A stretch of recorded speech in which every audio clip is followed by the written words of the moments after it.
Assalamualaikum warahmatullahi wabarakatuh. Halo teman-teman, perkenalkan, saya Hizazun Niswah, perwakilan dari kelompok 13. Pada kesempatan kali ini, kami akan mempresentasikan mengenai penanganan bencana tumpahan dan bocoran B3. Sebelum masuk ke materi, yuk kita kenalan dulu dengan anggota kelompok 13. Kelompok 13 terdiri dari 4 orang. Yang pertama, Adila Febriana, Hafizah Aurelia, Hizazun Niswah, dan Rinda Safitri. Nah, ini dia nih beberapa outline yang akan kita bahas pada kesempatan kali ini. Yang pertama, definisi. Kedua, penyebab. Ketiga, dampak. Dan keempat, mengenai prabencana, tanggap bencana, dan pasca bencana tumpahan dan bocoran B3.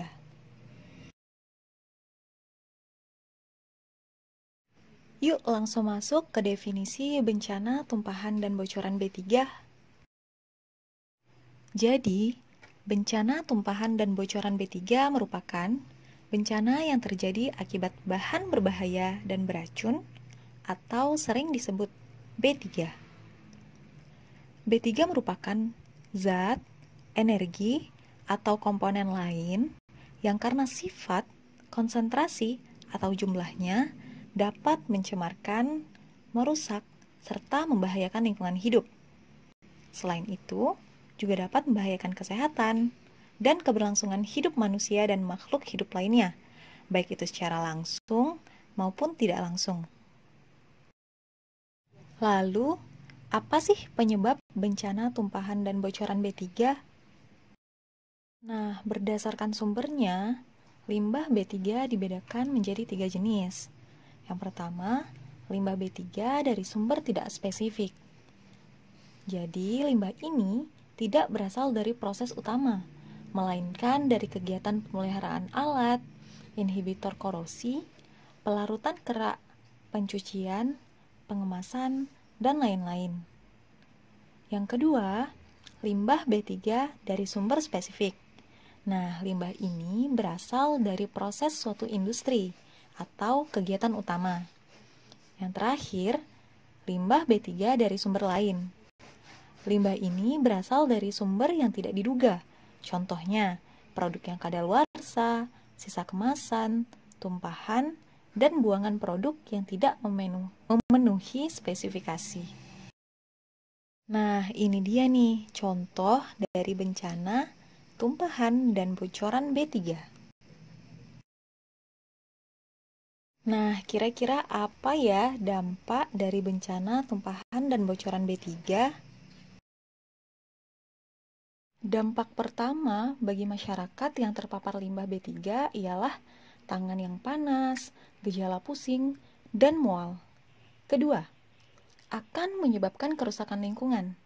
Lokasi kawasan pemukiman masyarakat yang berdekatan dengan tumpahan B3 akan timbul bau yang menyengat dari limbah B3.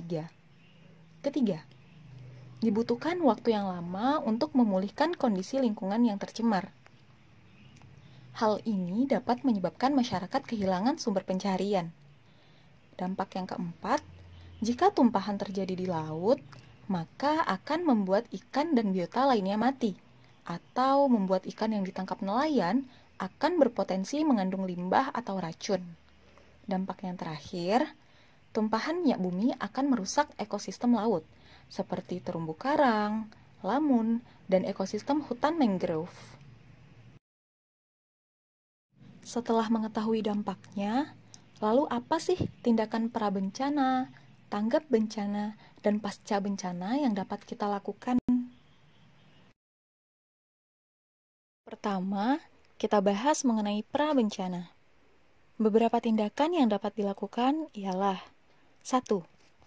Membentuk unit tanggap darurat, melakukan pembagian tugas personil, serta mekanisme tahapan penanggulangan darurat, baik secara mandiri, gabungan, bahkan nasional. Kedua, melakukan identifikasi tempat atau jalur rawan keadaan darurat. Ketiga, melakukan identifikasi pos polisi, regu pemadam kebakaran, dan pos kesehatan atau rumah sakit terdekat. Keempat, menentukan jarak aman, lokasi evakuasi, dan jalur evakuasi. Kelima, menetapkan prosedur pengumuman atau tanda terjadi keadaan darurat. Keenam, menetapkan prosedur pengamanan lokasi. Dan ketujuh, menetapkan prosedur handling B3 sesuai dengan karakteristiknya. Tindakan prabencana ke-8 ialah menetapkan prosedur pembersihan lokasi atau area yang terpapar dari kontaminasi, lepasan, dan emisi B3. Ke-9, menetapkan prosedur pertolongan pertama. Ke-10, melatih kompetensi personil. 11, menetapkan sarana dan prasarana STD atau sistem tanggap darurat. Ke-12, melakukan training atau pelatihan. 13, melakukan pemeriksaan dan pengujian kimia minimal 6 bulan sekali, melakukan pemeriksaan dan pengujian instalasi minimal 6 bulan sekali, dan melakukan pemeriksaan tenaga kerja minimal setahun sekali. 14. Memanfaatkan teknologi dan mempunyai perencanaan yang matang. Jadi, pusat penanggulangan tumpahan bisa menentukan wilayah-wilayah yang paling sensitif yang harus dilindungi, serta respon time-nya akan diketahui berapa lama. Ke-15.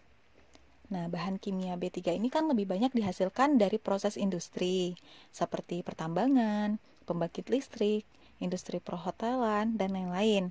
Oleh sebab itu, setiap industri wajib memiliki instalasi water treatment sebelum membuang limbah B3 ke perairan.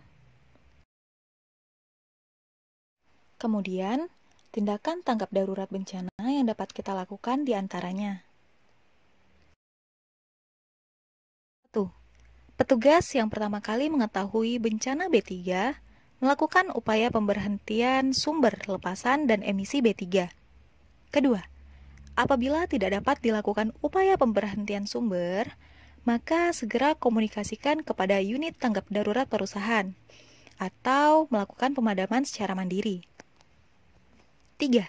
Jika tidak mampu melakukan penanggulangan secara mandiri, segera komunikasikan ke pos polisi terdekat, regu pemadam kebakaran, atau pos kesehatan untuk dilakukan pemadaman gabungan. Keempat, jika tidak mampu melakukan penanggulangan gabungan, maka komunikasikan ke BNPB. Kelima, menunjuk insiden commander di lokasi yang tugasnya ialah 1. Melakukan kajian cepat mengenai penyebab, kelas hazard, dan luasan area yang terpapar. Kedua, menugaskan tim untuk melakukan pengukuran lepasan atau emisi B3. 3. Menugaskan tim yang terlibat langsung di lokasi. Nah, zona area yang terpapar ini dibagi menjadi panas, sedang, dan dingin. Keempat, melakukan penanganan terhadap B3 sesuai dengan karakteristiknya. 5. Menugaskan tim pendukung peralatan penanggulangan serta pengoperasian peralatan teknis di sekitar lokasi kecelakaan dan medis. Terakhir, menyampaikan informasi kepada publik. Terakhir, tindakan pasca bencana yang dapat kita lakukan diantaranya. 1. Membersihkan absorben yang terkontaminasi bahan kimia. Ini merupakan hal yang wajib kita lakukan agar bahan kimia tidak tersebar kemana-mana.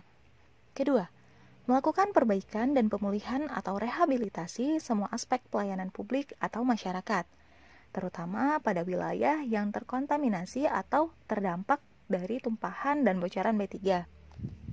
Dan terakhir, melakukan pembangunan kembali semua sarana dan prasarana, terutama di wilayah yang terkena dampak tumpahan dan bocoran B3.